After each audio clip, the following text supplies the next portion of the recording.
Сега одиме да читаме, ама ве носиме на вистинско читање, и тоа во библиотеката Браќа Миладиновци. Иако навидум има се што е потребно на една библиотека, сепак има и некои недостатоци.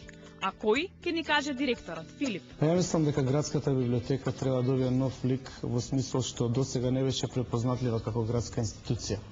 Обично многу луѓе во Скопје не знаат кај е градската библиотека, иако не станува збор само за оваа зграда, затоа што имаме повеќе од 20 библиотеки во цело Скопје, така што мислам дека всушност треба да се промени имиџот, односно да се представат на граѓаните на Скопје и на сите добронамерници во Скопје, каде се овие згради, што има внатре во зградите и што може да искористат како услуга, значи да дојдат тука да читаат, односно да земат книга, да ги посетат читалните, да учат или па во крајна линија да се дружат.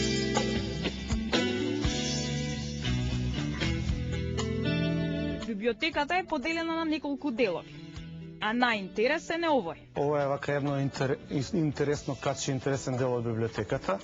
Овде кај ги собираме сите дневни вестници, неделници и се она што сметаме дека треба да се сочува, што би можело подоцна да се бара, да се истражува службени вестници, повремени вестници.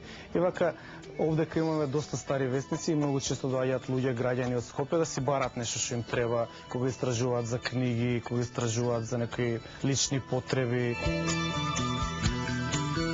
Ги најдовме и вестниците од нашите денови на раѓање. Еве го известувањето од денот кога сум јас родена, а еве го и мојот дел. А ова е вестникот кој што излегол на денот кога јас сум родена. Прочитајте ги најважните наслови. Јас и Ана направивме одлична прошетка низ градската библиотека и свативме дека таму има се што можете да посакате, а се става во категоријата читање. Добивме и членски карти. А ако сакате вие да добиете нов пријател, зачленете се. Затоа што не за џабе се рекува дека книгата е најдобриот човеков пријател. Јас сум Филип, а вие гледате Ред Хот Шоу.